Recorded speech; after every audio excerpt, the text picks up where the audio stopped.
Will Armenia and Azerbaijan go to war again? Both sides blame each other for the fighting on their border.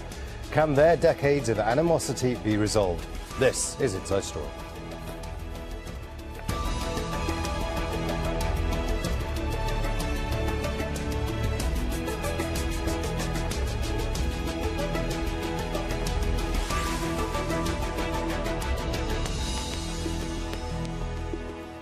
Hello and welcome to the programme. I'm Imran Khan.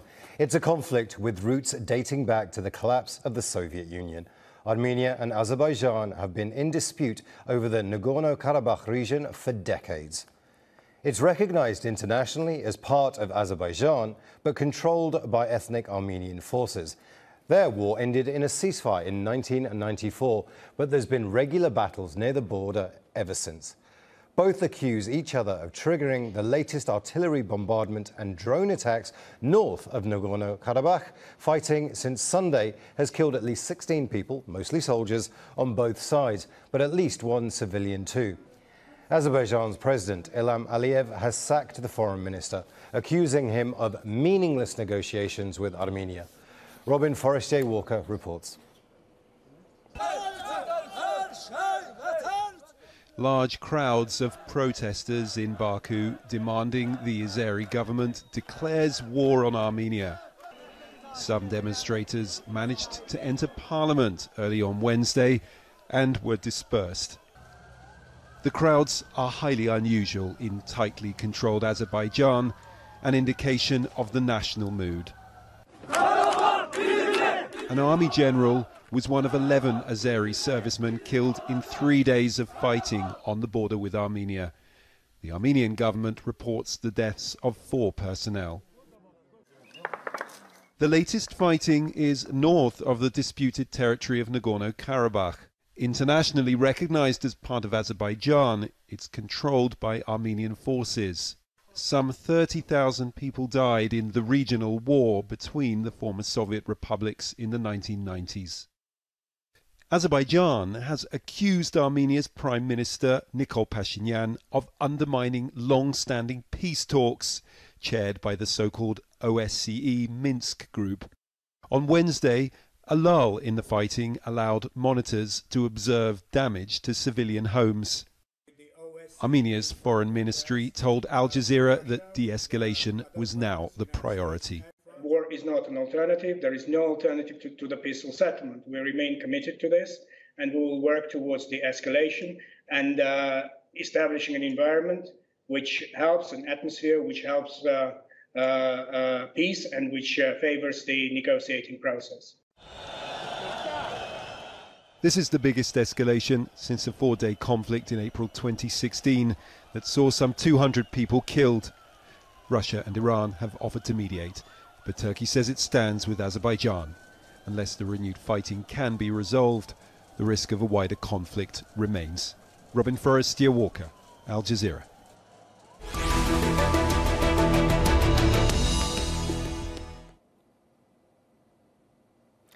Let's introduce the panel. In the Azeri capital, Baku, Hikmət Hacıyev, assistant to the president of Azerbaijan. In Yerevan, the capital of Armenia, Arsen Xaratyan, former advisor to Armenia's prime minister. And here in Doha, Ibrahim Freihat, associate professor of conflict resolution at the Doha Institute. A welcome to you all. I want to begin in Baku with Hikmət Hacıyev. You've been very clear that you've said that this is Armenia undermining, and that's the word you've used, any peace treaties, any negotiations when it comes to Nagorno-Karabakh. Why do you say that? Thank you, and I also welcome everyone. Actually, Armenia-Azerbaijan conflict started with the illegal use of force by Armenia occupying Nagorno-Karabakh and 7 adjacent regions of Azerbaijan. And physically, our Azerbaijani territories are under the military occupation of Armenia, and Azerbaijan has 1 million more IDPs and refugees. And since the mid-90s, we have a negotiation process, and this continues. And we have a ceasefire regime, but ceasefire is not a peace. Unfortunately, we have a tendency that Armenian side tries to hide itself behind the ceasefire regime and to annex the sovereign territories of Azerbaijan. And we also see illegal activities. We also see illegal settlement in the occupied territories of Azerbaijan. And we also have a legal framework of the negotiation process. Helsinki Final Act and United Nations Security Council resolutions constitute legal political framework for the resolution of the conflict, which demand immediate, unconditional, and full withdrawal of Armenian troops from the occupied territories. We also have, within the Minsk Group roadmap of the negotiation process, the concept is based on the step-by-step resolution of the conflict, with the key element here is a withdrawal of Armenian troops from the occupied territories of Azerbaijan in a step-by-step approach, and also return of Azerbaijani IDPs and refugees who are in 30 years living as an IDPs and exiled from their homes.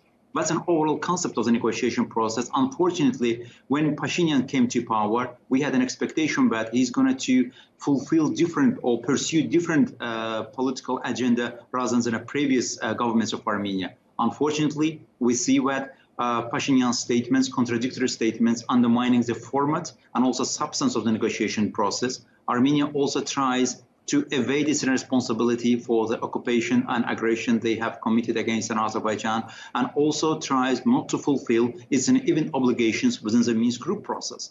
And it's an undermining the process. In the meantime, it's a disrespect to the Minsk Group process and also wider international community.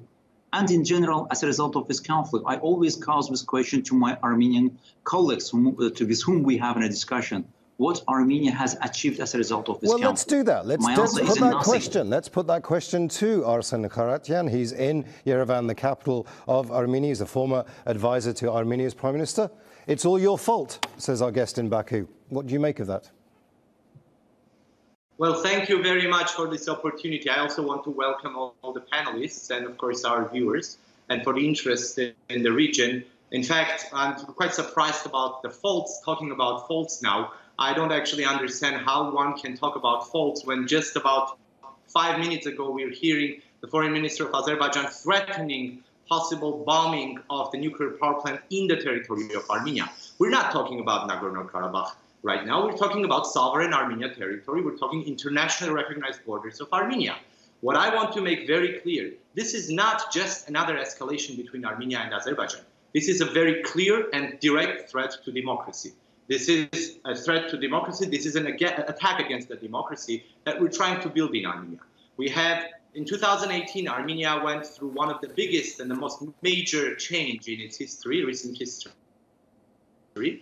This was the 2018 Velvet Revolution, which brought about the most legitimate government in the country since the mid-90s.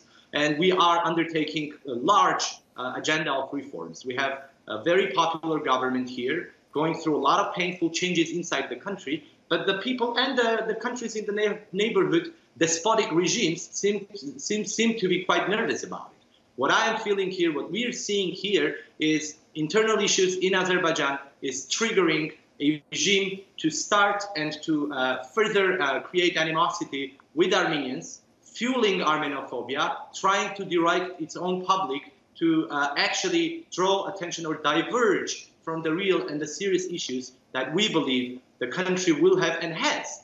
We had corrupt regime ourselves. We know how it works. We know how hard it is to be able to actually handle a regime like that. However, Armenia, a young democracy, a country with a reformist government, has no reason to attack anyone. What we're seeing from our Azerbaijani colleagues there, or from Azerbaijan itself, is targeting civilian population, villages in the territory proper of Armenia, shelling and sending bombs and rockets already for 4 or 5 days. What we're saying, we're committed, and our foreign minister stated it very clear yesterday. We're committed to the peace process. We believe that the format of the negotiations, where Russia, United States, and France are co-chairing, the OSCE Minsk Group is the only format to continue the negotiations, to continue constructive negotiations between the parties. Come back to the negotiations table. Why are you threatening? Why are you sending bombs? If you're going to continue with this language, obviously you're going to receive an answer and response. This is impossible. Well, let's talk about that. Let's talk about the negotiations. Let's bring in our guest in Baku, Hikmət Hacıyev. What you're hearing from Yerevan is that Armenia is on its way to being a beacon of democracy in the region, and actually it's surrounded by despotic regimes such as yours that are making that more difficult. Azerbaijan has just sacked its foreign minister, saying the negotiations were meaningless. Why aren't you going back to the negotiating table? First of all, democracy, I believe, is in a last thing that Armenia can talk about. And Arsen Xaratyan also joined Paşinyan's government and then afterwards have been sacked. And currently what's in a building in Azerbaijan is a revolutionary dictatorship. And also if Armenia claims for the democracy and democracy doesn't conduct ethnic cleansing and occupation to another country. And what's going on internally in Armenia, and we see that entire political system is in crisis. Journalists, politicians and judges are under the arrest. That is in general description of Armenia's so-called revolutionary dictatorship. And what regards to the recent incident that happened in the border area between Armenia and Azerbaijan, it's a yet another illustration of the hypocrisy that Armenian government is pursuing. From one side, occupying territories of Azerbaijan, they talk about a peace. From another side, on a deliberate manner, they attacked in a border area between two countries. But in Armenia also conducted notorious ethnic cleansing in the continent of Europe after the Second World War against the Azerbaijani civilians. And we also see in 2016, when Armenia deliberately, in a discriminate manner, attacked Azerbaijani civilians. In the border area, what's a rational? Because from Azerbaijani perspective, you are claiming that Azerbaijan has started. If Azerbaijan have started militarily, it makes sense for Azerbaijan to start operation in the Nagorno-Karabakh area to liberate our occupied territories. What's in a sense to start an operation in the border area? But I know the answer. Hikmət, let me just ask you a direct question. Let me ask you a direct question. Why has Ilham Aliyev said these negotiations are meaningless?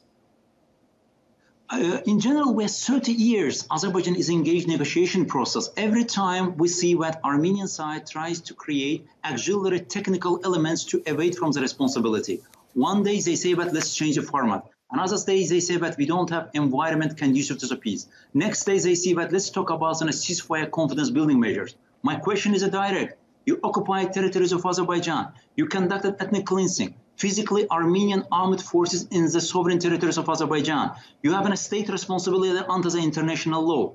Withdraw your troops, and then we'll have a settlement in the conflict process. Without withdrawing of the conflict, without withdrawing your troops, how we can have a settlement in the process? Arsen Xaratyan, I will come back to you in just one moment, but I want to bring in our guest in Doha, Ibrahim Fayhat, Professor of Conflict Resolution at the Doha Institute. You've taken a close look at the role of both Russia and Turkey in this conflict. Two key powers within the region that still haven't managed to actually bring about a satisfactory resolution to the conflict. Are they making more trouble, or are they serious partners for peace between these two countries? I think this is a very important question, and it's very important we look at the conflict not only from the lenses of a conflict between Armenia and Azerbaijan, but from the wider, larger situation, regional situation, and particularly the role of Russia, number one, and also the role of Turkey. Russia is known as to be a major player in this conflict and is trying to manage the conflict between, per se, its former colonies in Armenia and Azerbaijan as well, part of it. Russia is a major supplier of arms to Azerbaijan, but also a close ally with Armenia as being part of the CS2 Collective Security Treaty organization that Russia leads. And Armenia has been frustrated with not receiving the support that it aspires to see from Russia. And Russia is trying to manage this situation. And there is also the increased risk of Russia being sending peacekeeping, quote unquote, forces, which would be seen as an occupying forces, which both countries are concerned about. So there is definitely the Russian role here is seriously impacting the conflict between the two. And also there is the security component between Armenia and Turkey, as you know, with the historical rivalry and the historical conflict between the two parties. And Armenia, from security point of view, seeing itself being sandwiched between two enemies, Azerbaijan and Turkey. And Turkey already did not hesitate to declare its position in support of Azerbaijan. So the Turkish role also is important. And here we have also the Turkey-Russia model emerged in the last few years of the reduction of tension in Syria, and now working together in the Astana talks. And now also they're working together in Libya to come up with an arrangement. And who knows? So this could be the next candidate, this conflict between Armenia and Azerbaijan, where Russia and Turkey could come close together and try to manage. And of course, there is always a concern about this external intervention, as to what extent that they're really trying to resolve the conflict or to maintain or keep their interest in the situation. Well, let's bring Ibrahim, let's bring in our guest in Yerevan and in Baku, because it's actually quite a crucial point that you make. Let's bring in Hikmət Hacıyev. Hikmət, let me just ask you a question. It's the question I think you're about to answer anyway. How useful is the Russian role? How useful is the Turkish role? Azerbaijan has a strategic partnership relations with Russia and a neighboring country, and Russia is also one of the co-chair countries. In the meantime, Azerbaijan has a strategic partnership and very good and close relations, brotherly ties with Turkey. But here, the professor also mentioned Turkish-Armenian relations and Azerbaijan, and no one actually is seeking enmity towards Armenia. Armenia itself is seeking enmity with other countries. Why is the borders of the Turkey with Armenia closed? Because in 1993, when Armenia launched direct military offensive from its territory on Azerbaijan, occupying Kalbajar region of Azerbaijan, using its right UN charter, Turkey closed its border because it's an aggressor state. And it's a result of Armenia's own occupational policy that Armenia became a self-isolated country. Therefore, we see that in general, Turkey and Russia can play a role for the resolution of the conflict. Russia is also a member of the OSCE Minsk group process, and also sharing relations with both of the countries, and historically and traditionally. Therefore, now is the time for Armenia makes a strategic choice. Again, what you have achieved as a result of this conflict, we become a self-isolated country with a big demographic problems, economic, social challenges. Well, let's give the opportunity to Arsen Xaratyan to respond to everything that you've just said. Hikmət, Arsen, what is your response?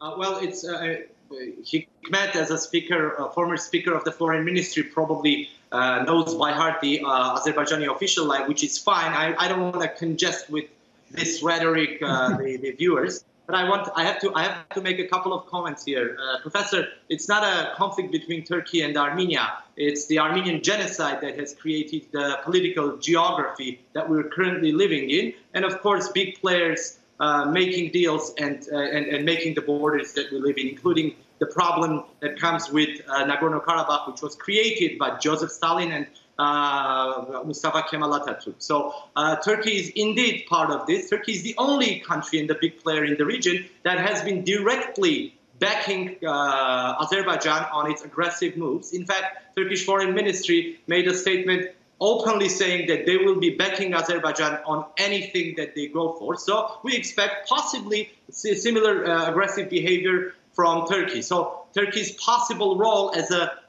independent mediator is out of question for us. Now, getting back to a lot of the accusations about the democratic process in Armenia, I understand that Mr. Hacıyev and his administration are quite afraid that the similar situation can come around in Azerbaijan, and this regime that exists in Baku may have the same destiny as the kleptocratic regime that we had in Armenia. I know it's going to be hard. I know it's going to be tough. And what came around as a fact was the state-orchestrated demonstration 2 days ago in Baku, when Aliyev tried to take out people with a patriotic, Armenophobic, anti-Armenian notion to direct his own nation to go for war. In fact, 2 hours after people went out to the streets and had a chance to demonstrate, they started asking for resignation of your own cabinet members. 2 hours after that, they attacked your own parliament. So my feeling is that COVID-19 is not the only congestive thing happening in Azerbaijan. Democracy and the revolutionary process might end up coming to your homes. So be cautious about it. And we quite clearly understand that the public of Azerbaijan... Don't worry about the policy of occupation against Azerbaijan. Hikmət, please respond. Hikmət, the floor is yours. Please respond. Are you worried that you're about to be toppled? Arsen, don't worry about the developments in Azerbaijan. In Azerbaijan, everything is stable. And what people in the streets, they had a just cause and anger, because Azerbaijani people, especially IDPs and refugees, are tired. 30 years, they want to return back to their homes. As a result of the occupational policy of Armenia and your government, they can't return to your homes. please bears a responsibility. Armenia is in a country that bears a state responsibility for the policy of occupation.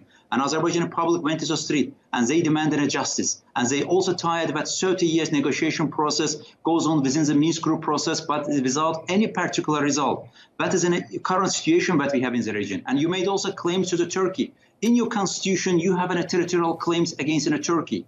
And you are considering it as a part of the greater Armenia. That is a narrative that you are building your youngsters and with the enmity towards your neighbors. And you have recently your government, I mean your previous government, but you're also part of the Pashinyan government, adopted new security doctrine. You have had the floor for a little while now. Let me. Armenians are selected people in the region.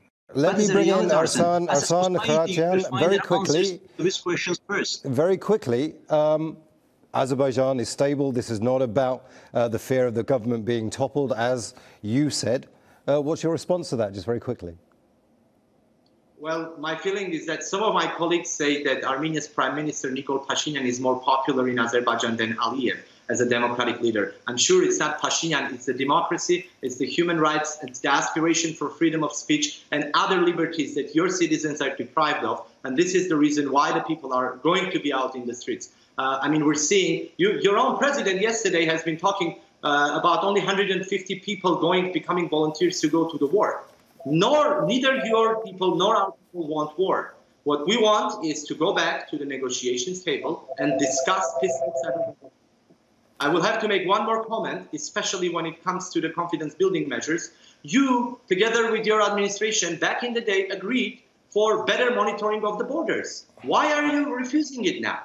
You're now coming and claiming and accusing us of attacks. Let's put those confidence-building measures. Let's have monitors along the borderline. Let's have international people, international observers, monitors be on the border and tell us who is the one who triggers the conflict. Let's talk about the conflict. Let's talk about conflict resolution. Ibrahim Freihat in Doha. Having heard the conversation here tonight between our guests in Yerevan and in Baku, it's clear that there are intractable, entrenched positions here. What can be done if Turkey and Russia can't bring the two sides to the negotiating table? What else can there be done? Clearly, it's not down to the Americans, maybe the French. Is there an international process to this? Thank you. We used to say about the conflict between the Israelis and the Palestinians, the peace process, it's a process without peace. But unfortunately, in this conflict, the peace process is no peace, there is no even a process. So, which is even worse. The starting point would be actually from the Minsk group, the OSCE Minsk group that has been mediating in this conflict since 1994 and brought absolutely nothing, no changes, no progress. So we need to look into the role of the Minsk group and to see on what basis they are mediating, and maybe to redefine the mandate of this group in order to be more effective. You can imagine how Russia and the United States are going to make peace. I mean, they have really bad relations between everywhere. So how are we expecting Russia and the United States, the Trump administration, to make peace in Azerbaijan and Armenia? We need to look into this. Also, the two leaders, the two governments between Armenia and Azerbaijan, they definitely meet, they definitely talk, but they don't negotiate. The negotiation process proved to be pointless. No progress has been made either. So this is not the first clash. We had a clash in 2016, what's called the 4-day war between the two parties. And also before that, there are these several talks. So we need more meaningful dialogue between the two parties to engage in serious dialogue so we can hopefully look into this. And I agree that confidence building measures are very important. They're key. They're a starting point. But we can't stop there. I mean, this is the war stopped in 1994, and no serious changes have been made. So I think engaging in a meaningful dialogue, meaningful negotiation with the two parties are willing to make painful concessions on both sides. There is no negotiation where one party can achieve, all what it wants. But the two parties willing to make this painful concessions on both sides, I think we can be, talking about seriously improvement. And one last thing we have to keep in mind for peace to happen between the two parties, that currently the two parties are losing. The status quo is not helping Azerbaijan because the territory is under the Armenian control, but also Armenia is losing a lot of what we call the opportunity cost of the conflict is holding the economic development in the region and is unable to make serious economic prosperity because of the conflict. So both parties have to realize that they are losing a lot. The status quo is not in their favor, and the status quo is not sustainable. And for that reason, they have to make courageous decisions and move forward. A fascinating educational discussion. Thanks to all our guests, Hikmət Hacıyev, Arsen Xaratyan and Ibrahim Freihat. And thank you too for watching.